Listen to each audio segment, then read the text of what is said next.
ओम गुरु ब्रह्मा गुरु विष्णु गुरुदेव महेश्वरा गुरु साक्षात् परब्रह्म तस्मै श्री गुरुवे नमः। ओम वराहपीडं नटवरवपु कर्णयो कर्णिकारं बिभ्रतवास कनककपिशं वैजयन्तीं च माला रन्ध्रान् वेणुरदरसुदया पूरयन् गोपवृन्दे बृन्दारण्यं स्वपदरमणं प्राविशद्गीतकीर्ते।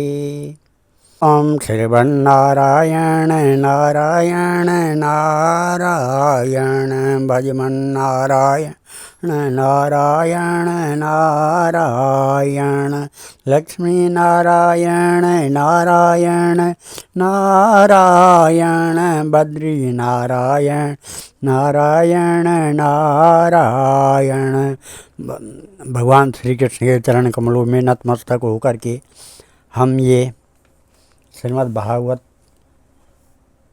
प्रथम स्कंद के 18वें अध्याय को पढ़ रहे हैं, जिसमें राजा परीक्षित को श्रृंगी ऋषि का श्राप ये दिया गया है।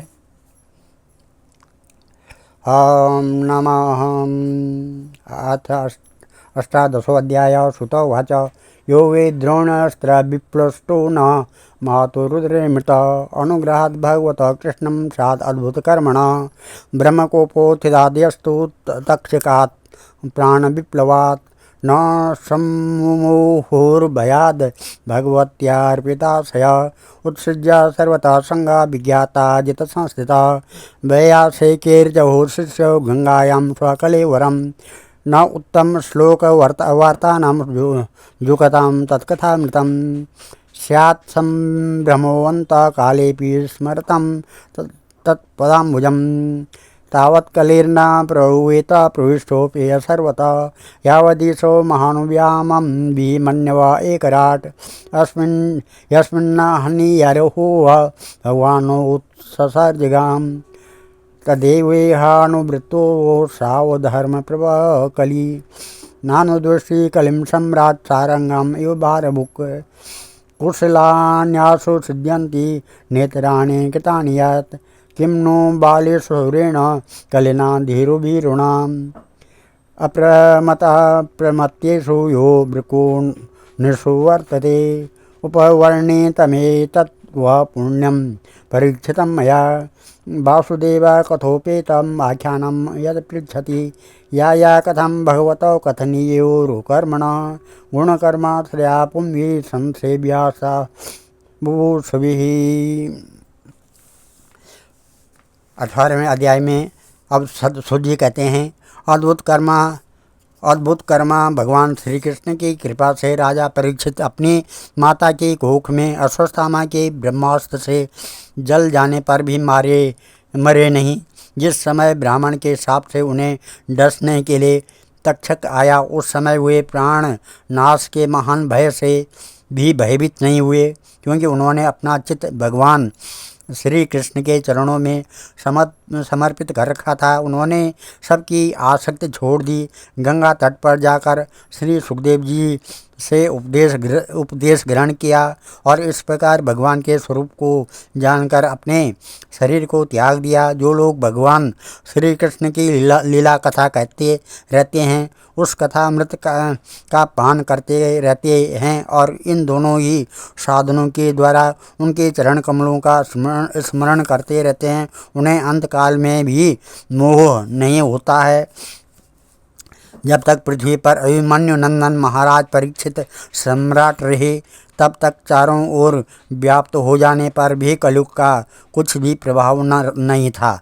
वैसे तो जिस क्षण श्री कृष्ण ने पृथ्वी का परित्याग किया, उसी समय पृथ्वी में अधर्म का मूल कारण कलयुग आ गया था। भ्रमर के समान सारग्राही सम्राट परीक्षित कलयुग से कोई द्वेष नहीं रखते थे, क्योंकि इसमें यह एक बहुत बड़ा गुण है कि पुण्य कर्म तो संकल्प मात्र से ही फलीभूत हो जाते हैं, परंतु पाप कर्म का फल शरीर से करने पर ही मिलता है। संकल्प मात्र से नहीं। यह भेड़िए के समान बालकों के प्रति शूरवीर और धीर वीर पुरुषों के लिए बड़ा भीरू है। यह प्रमादी मनुष्यों को अपने वश में करने के लिए ही सदा सावधान रहता है। शौनक आदि ऋषियों, आप लोगों को मैंने भगवान की कथा से युक्त राजा परीक्षित का पवित्र चरित्र सुनाया। आप लोगों ने यही पूछा था, भगवान श्री कृष्ण कीर्तन करने योग्य बहुत सी लीलाएं करते हैं, इसलिए उनके गुण और लीलाओं से संबंध रखने वाली जितनी भी कथाएं हैं, कल्याणकामी पुरुषों को उन सब का सेवन करना चाहिए। ऋषि कहते हैं, सुता जीव समासौम्य शाश्वती विशदम यश यस्त्वं संससि कृष्णस्य मर्त्यानाम् अमृतं हिना कर्मण्यस्मिन् ननाश्वासे धूम्रात्मना भवान् आपाययाति गोविन्द पादपद्मासवं मधु तुल्यामालवेनापि न स्वर्गं न पुनर्भवम् भगवत्संगी संगस्य मर्त्यानां किमुताशिष को नाम तृप्येत रसवित् कथायां महत्तमैकान्तपरायणस्य नान्तं गुणानां गुणस्य जगमुहुर्योगेश्वराये भवपाद्ममुख्या तन्नो भवान् वे भगवन् प्रधानो मुहूर्तमोकान्तपरायणस्य हरेरुदारं चरितं विशुद्धं शुश्रूषतां नो वितनोतु विद्वन् सवे महाभागवता परीक्षित येनापवर्गाख्यमदबुद्धि ज्ञानेन वैयासके शब्देन भेजे खगेन्द्र ध्वजपादमूलं तन्न परं पुण्यमसंवृतार्थ माख्यानमत्याद्भुतयोगनिष्ठम् आख्यायनन्ता चरितोपपन्नं परीक्षितं भागवताभिरामम्। ऋषियों ने कहा, सौम्य स्वभाव सुजी, आप युग युग जिए, क्योंकि मृत्यु के प्रभाव में पड़े हुए हम लोगों को आप भगवान श्री कृष्ण की अमृतमयी उज्ज्वल कीर्ति का श्रवण कराते हैं। यज्ञ करते करते उसके धुएं से हम लोगों का शरीर धूमिल हो गया है, फिर भी इस कर्म का कोई विश्वास नहीं है। इधर आप तो वर्तमान में ही भगवान श्री कृष्ण के चरण कमलों का मादक और मधुर मधु पिलाकर हमें तृप्त कर रहे हैं। भगवत प्रेमी भक्तों के लव मात्र के सत्संग से स्वर्ग एवं मोक्ष की भी तुलना नहीं की जा सकती है, फिर मनुष्यों के तुच्छ भोगों की तो बात ही क्या है। ऐसा कौन रस मर्मज्ञ होगा जो महापुरुषों के एकमात्र जीवन सर्वस्व श्री कृष्ण की लीला कथाओं से तृप्त हो जाए। समस्त प्राकृतिक गुणों से अतीत भगवान के अचिंत्य अनंत कल्याणमय गुणगणों का पार तो ब्रह्मा शंकर आदि बड़े बड़े योगेश्वर भी नहीं पा सके। विद्वान, आप भगवान को ही अपने जीवन का ध्रुव तारा मानते हैं, इसलिए आप सत्पुरुषों के एकमात्र आश्रय भगवान के उदार और विशुद्ध चरित्रों का हम श्रद्धालु श्रोताओं के लिए विस्तार से वर्णन कीजिए।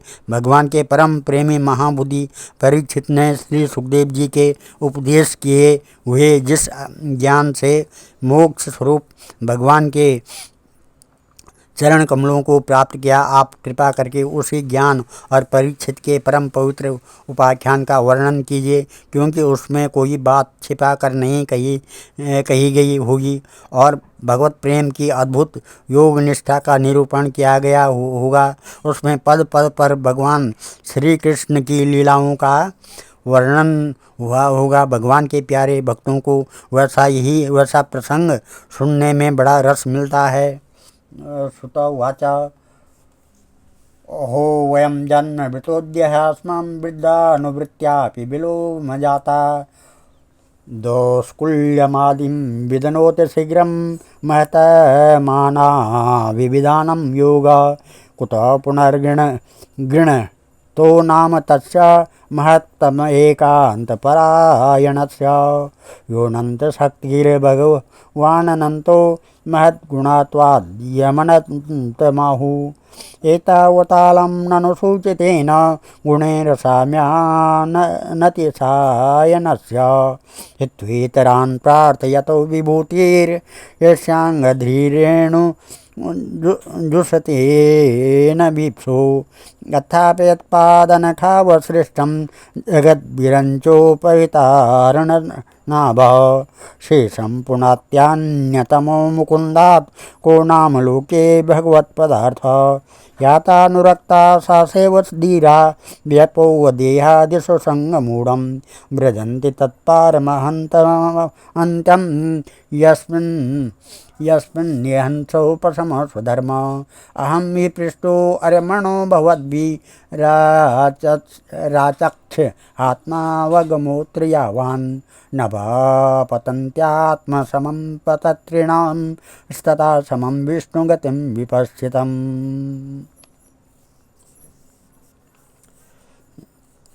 सूर्य जी कहते हैं, ओहो विलोम जाति में उत्पन्न होने पर भी महात्माओं की सेवा करने के कारण आज हमारा जन्म सफल हो गया है, क्योंकि महापुरुषों के साथ बातचीत करने मात्र से ही नीच कुल में उत्पन्न होने की मनोव्यथा शीघ्र ही मिट जाती है। फिर उन लोगों की तो बात ही क्या है जो सत्पुरुषों के एकमात्र आश्रय भगवान का नाम लेते हैं। भगवान की शक्ति अनंत है, वे स्वयं अनंत हैं। वास्तव में उन्हें गुणों की अनंतता के कारण ही उन्हें अनंत कहा गया है। भगवान के गुणों की क्षमता भी जो कोई नहीं कर सकता तब उनसे बढ़कर तो कोई हो ही कैसे सकता है। उनके गुणों की यह विशेषता समझाने के लिए इतना कह देना ये पर्याप्त है कि लक्ष्मी जी अपने को प्राप्त करने की इच्छा से प्रार्थना करने वाले ब्रह्मादि देवताओं को छोड़कर भगवान के न चाहने पर भी उनके चरण कमलों की रज का ही सेवन करती है। ब्रह्मा जी ने भगवान के चरणों का प्रक्षालन करने के लिए जो जल समर्पित किया था वही उनके चरण नखों से निकलकर गंगा जी के रूप में प्रवाहित हुआ। यह जल महादेव जी सहित सारे जगत को पवित्र करता है। ऐसी अवस्था में त्रिभुवन में श्री कृष्ण के अतिरिक्त भगवान शब्द का दूसरा और क्या अर्थ हो सकता है। जिनके प्रेम को प्राप्त करके धीर पुरुष बिना किसी हिचक के गे आदि की दृढ़ आसक्ति को छोड़ देते हैं और उस अंतिम परमहंस आश्रम को स्वीकार करते हैं जिसमें किसी को कष्ट न पहुंचाना और सब ओर से उपशांत हो जाना, ये स्वधर्म होता है। सूर्य के समान प्रकाशमान महात्माओं, आप लोगों ने मुझसे जो कुछ पूछा है वह मैं अपनी समझ के अनुसार सुनाता हूँ। जैसे पक्षी अपने शक्ति के अनुसार आकाश में उड़ते हैं, वैसे ही विद्वान लोग भी अपनी अपनी बुद्धि के अनुसार ही श्री कृष्ण की लीला का वर्णन करते हैं। एकदा धनुरुद्यम्य विचरन् मृगया बने मृगानुगता श्रान्ता क्षुदिता त्रिशतो वृषं जलाशयं चक्षाणा प्रवेश्य तमाश्रमं ददर्शनं मुनिमासीनं शान्तं मिलितलोचनं प्रतिरुद्धेन्द्रिय प्राणमनोबुद्धिम् उपारतं स्थानत्रयात् परं प्राप्तं ब्रह्मभूतं विक्रियं विक्रकीर्णजटाच्छन्नं रोरवेणाजिनेन च विश्रुत्या तालुरुदकं तथा भूतमया चत अलब्धतृणभूम्याधीरस प्राप्तार्घ्यशून्यता अवज्ञातिमिवात्मानं मन्यमानश्चुकोपः अभूतपूर्व सहसा त्रिडाव्यार्दितात्मना ब्राह्मणं प्रत्यभूत ब्रह्मन् मत्सरो मनुरेव च सतो ब्रह्म ऋषेरसं रसे गता सुमुगरुगं रुषा विनिर्गच्छन्द्यनुकूट्या निधाया पुरमागमत् एष किं निवृत्ताशेष करणो मिलति क्षण मृषा समाधि राहोस्त्वमेकं न स्यात् छत्रबन्धवी तस्य पुत्रोति तेजस्वी विहरन् बालको अर्भके राज्यागं प्रापितं तातं श्रुत्वा तत्रेदम् अब्रवीत् ओ अधर्मपालानां पिब्ना बालिभुवामिव स्वामिन्यगं यददासानां द्वारपालं शृणामिव ब्राह्मणे छत्रबन्धुरिः द्वारपालो निरूपितः स कथं तद्गृहे द्वास्था सभान्नं भोक्त अर्हति कृष्णे गते भगवती शास्त्रयुतपथगामिनां तद्भिन्न श्वेतो नाद्याहं शास्मि पश्यतमे बलम् इत्युक्त्वा रोषतां राक्षो वयस्या निशिबालक कौशिक्याप स्पृश्य वाग्व्रजम विसर्ज इदम लंघिता मर्यादम तक्षक सप्तहणि दंज शक्ति स्म कुलंगारम उदितम उदितोते तद्रुहम ततो भीत्याश्रमो बालो गले सर्पकले वरम पितरम वीक्ष्य दुःखार्तो मुक्तकंठो रुरोधः स वा आंगीरसो ब्रह्मन् श्रुत्वा श्रुतविलापनम् उन्मील्य शनकैर्नेत्रे दृष्ट्वा श्वासे मृतोरगम् विसृज्य पुत्रं प्रपच्छ वत्स कस्मादिरोदिषि केन वा ते अपकृतम् इत्युक्ता स निवेदयत।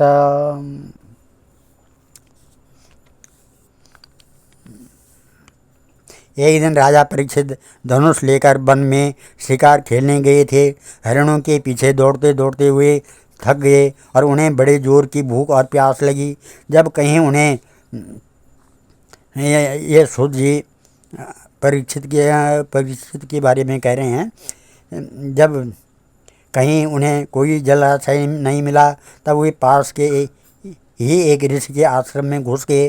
उन्होंने देखा कि वहाँ आंखें बंद करके शांत भाव से एक मुनि आसन पर बैठे हुए हैं। इंद्रिय प्राण मन और बुद्धि के निरुद्ध हो जाने से वे संसार से ऊपर उठ गए थे।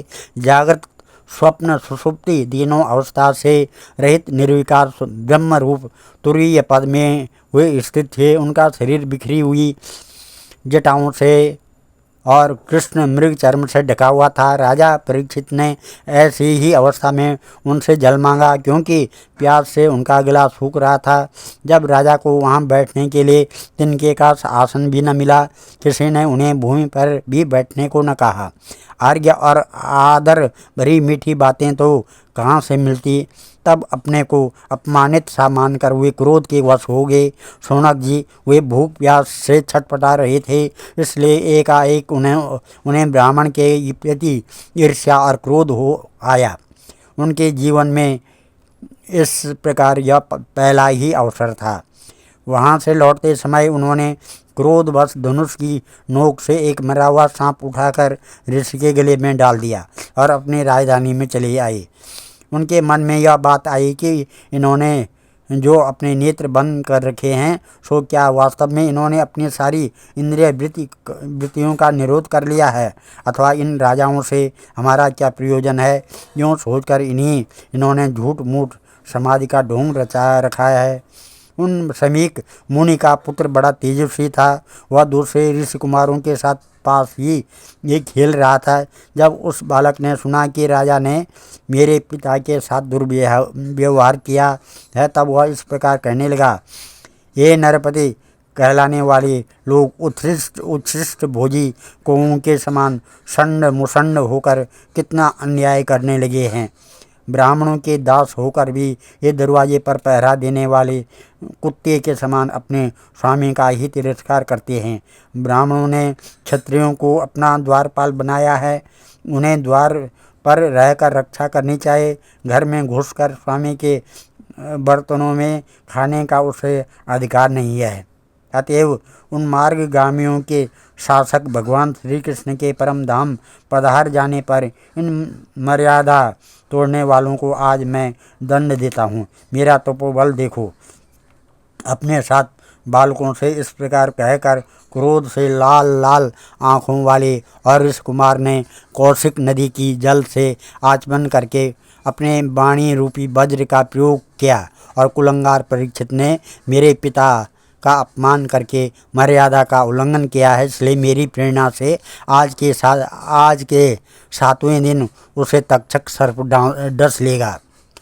इसके बाद वह बालक अपने आश्रम पर आया और अपने पिता के गले में सांप देखकर उसे बड़ा दुख हुआ तथा वह ढाड़ मारकर रोने लगा। विप्रवर शौनक जी समीक मुनि ने अपने पुत्र का रोना चिल्लाना सुनकर धीरे धीरे अपनी आंखें खोली और देखा कि उनके गले में एक मरा सांप पड़ा है। उसे फेंक कर उन्होंने अपने पुत्र से कहा, बेटा तुम क्यों रो रहे हो, किसने तुम्हारा अपकार किया है। उनके इस प्रकार पूछने पर बालक ने सारा हाल कह दिया। निशम्य सप्तम अतदर नरेन्द्रम सब्राह्मणो नात्मजमद्यनंदत अहो बताहो महदग्ते कृतम अल्पियसे द्रोरुर्दमो धृति नवे निविर नरदेवं पराख्यम समातुर्महर्षा विपक्वबुद्धिः एतेजसां दुर्विषयेण गुप्ता विन्दन्ति भद्राणि कुतो भया प्रजा अलक्ष्यमाणे नरदेवमनाम्नि रथाङ्गपाणा वयमङ्गलोका तदा ये चौरा प्रचुरो विनक्ष्यरक्ष्यमाणो विवरुत्तवत्क्षणात् तदत्तना पापमुपात्यवं नष्टनाथस्य वसो विप्लुकात् परस्परं गृह्णन्ति सपन्ति वृजत्ये पशून् स्त्रियो आर्थनपुरुद्दशो जना तदार्यधर्मस्य विलीयते नृणां वर्णाश्रमाचारयुतस्त्रयीमय ततोऽर्थकामा विनये वेशितात्मानं शूनां कपीनामिव वर्णशङ्कर धर्मपालो नरपति सुतो सम्राट बृहत्स्वा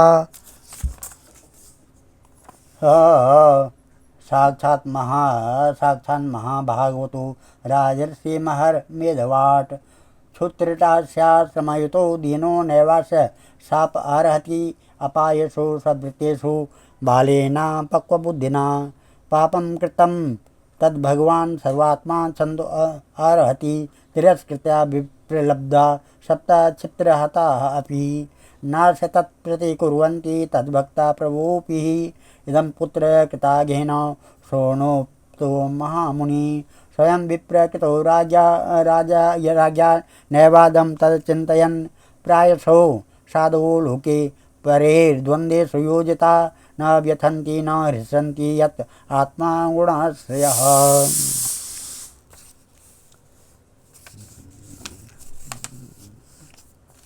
ब्रह्मर्षि शमीक ने राजा के श्राप की बात सुनकर अपने पुत्र का अभिनंदन नहीं किया।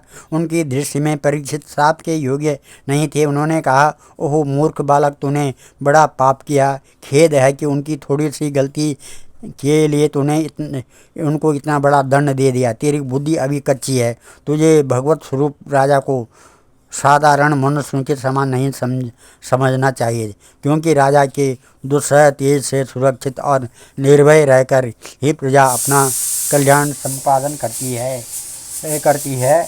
जिस समय राजा रूप धारण करके भगवान पृथ्वी पर नहीं दिखाई दिखाई देंगे, उस समय चोर बढ़ जाएंगे और आरक्षित भेड़ों के समान एक क्षण में ही लोगों का नाश हो जाएगा।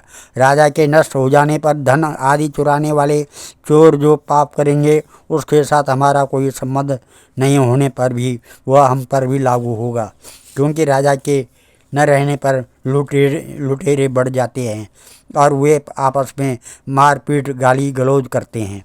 साधु ही पशु, स्त्री और धन संपत्ति भी लूट लेते हैं। उस समय मनुष्यों का वर्णाश्रम चार युक्त वैदिक आर्य धर्म लुप्त हो जाता है। अर्थ, लोभ और काम वासना के विवश होकर लोग कुत्तों और बंदरों के समान वर्ण संकर हो जाते हैं।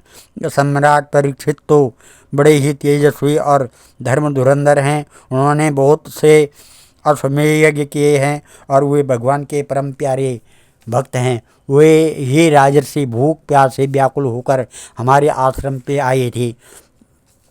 वे शाप योग्य कदापि नहीं थे हैं।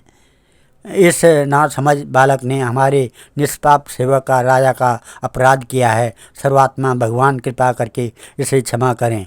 भगवान के भक्तों में भी बदला लेने की शक्ति होती है, परंतु वे दूसरों के द्वारा किए हुए अपमान, धोखेबाजी, गाली गलौज, आक्षेप और मारपीट का कोई बदला नहीं लेते हैं। महामुनि शमीक को पुत्र के अपराध पर बड़ा पश्चाताप हुआ। राजा परीक्षित ने जो उनका अपमान किया था, उस पर तो उन्होंने ध्यान ही नहीं दिया। महात्माओं का स्वभाव ही ऐसा होता है कि जगत में जब दूसरे लोग उन्हें सुख दुख आदि द्वंद्वों में डाल देते हैं, तब भी वे प्रायः हर्षित या व्यथित नहीं होते हैं, क्योंकि आत्मा का स्वरूप तो गुणों से सर्वथा परे है। आज हम इस अध्याय को यहीं पर समाप्त करते हैं और कल 19वां अध्याय होगा। ओम नमः श्रीमद्भागवत महापुराणे परमहंसायां सहितायां प्रथम स्कंदे विप्रशापोत्पलब्धनं नाम अष्टादशोऽध्याय। मां पितृदेवता वैकुंठलोक प्राप्त्यर्थं च नारायणम् अर्पणमस्तु। ओम नारायणां विष्णवे नमः। ओम विष्णवे नमः।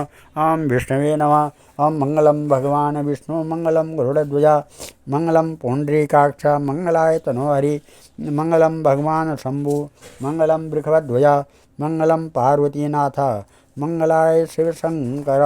हम सर्वमंगल मांगल्ये शिवे सर्वार्थसाधिके शरणे त्र्यंबके गौरी नारायणी नमस्तुते। अन्नपूर्णे सदापूर्णे शंकर प्राण वल्लभे ज्ञान सौभाग्य सिद्ध्यर्थम भिक्षां देहि च पार्वती। ओम नमः श्री कृष्ण गोविंद हरे मुरारे हे नाथ नारायण वासुदेवा। हे नाथ नारायण वासुदेवा। हे नाथ नारायण वासुदेवा। हम सर्वे भवन्तु सुखिनः सर्वे सन्तु निरामया सर्वे भद्राणि पश्यन्तु मा कश्चित् दुःखभाग् भवेत्। धन्यवाद।